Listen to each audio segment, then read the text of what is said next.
V.Pavithra, Assistant Professor, Department of ECE. Today's video we are going to discuss about the subject transmission lines and waveguides. So 23 ECT 303 transmission lines and waveguides. In that we are going to see the today topic introductions in the general theory of transmission line. These are the topics we are going to cover today. So first of all, what is a transmission line? Transmission line is nothing but it is used to transmit the energy from one place to another place. Example, we have an electrical line, so that is a main example for transmission line. So transmission line, with the transmission line, with the help of this transmission line only, we are transferring the energy to our home supply powers and we are transferring, right? So that is called transmission line. So in the transmission line, it is divided into two types. One is a guided wave, another one is an unguided wave. One is a guided wave, another one is a unguided wave. Guided wave means we are using with the wire. That means the conductor is called as a guided wave. If we are transferring the energy, the free radiation thing is called as an unguided wave. So this transmission line coming under the guided wave. In the guided wave, with the arrangements of conductors, we are transferring the energy from one place to another place, right? So if you are using the transmission line, we need at least minimum 2 conductors. We need it. If we are using the waveguides, at maximum we need 1 conductor. If you are using the 2 conductor, it is a transmission line. If you are using 1 conductor, it is a waveguides. Okay. So next we are going to see what are the types of transmission line. One is a open wire. We know very well. So we are transferring the energy. For example, in our room itself, we are transferring the energy with the help of this wire line. So that are the types of transmission line.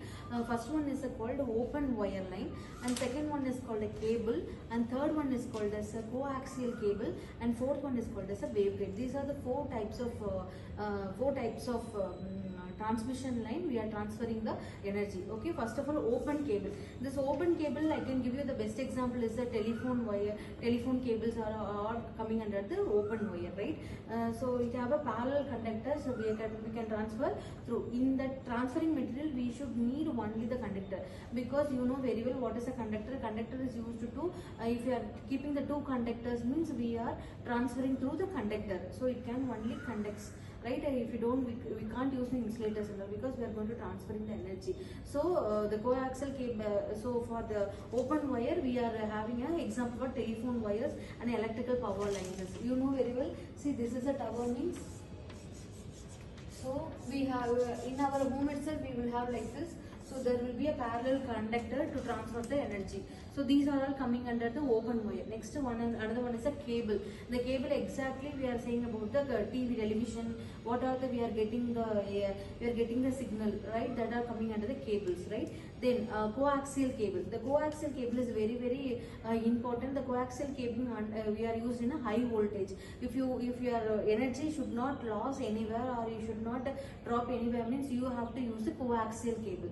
And then fourth one is called waveguides. Already I have said minimum 1 conductors are used in a waveguide. Where we are using this waveguides means we are using in very high frequency, like microwave, megahertz to gigahertz. If you want to transfer that type of energy, means we can come with the waveguides. Okay, these are the things of very important things of transmission line.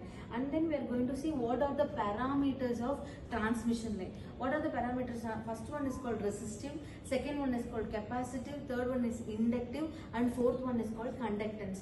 So resistance, we are called it as a resistor, that is a R, and the capacitance, we are called it as a C. It is a capacitor, normally what it's working, the C, and the conductance is nothing but it conducts the electricity, that can be called as a G, and that and then capacitive, already I've said inductance. So inductance we call it as a I. Right? For resistance, it resists the current, as our circuit theory say, as a basic resistor said, it resists the current, so we call it as an R. And then inductance, it called as it induces the current with the help of this coil, so I. And then capacitance, it is used to charge and discharge. Here all the things are made up of conductors. The conductor is very important. And then fourth one is called conductive. It used to conduct the electricity, so it can be called it as G. Okay, so I am going to draw the diagram.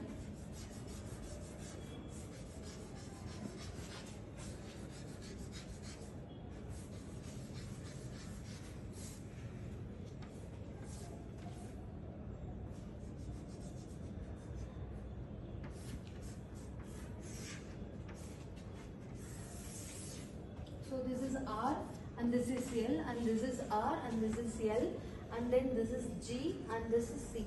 So now these are the four kind of materials we have learned now: resistance, inductance, conductance and capacitance.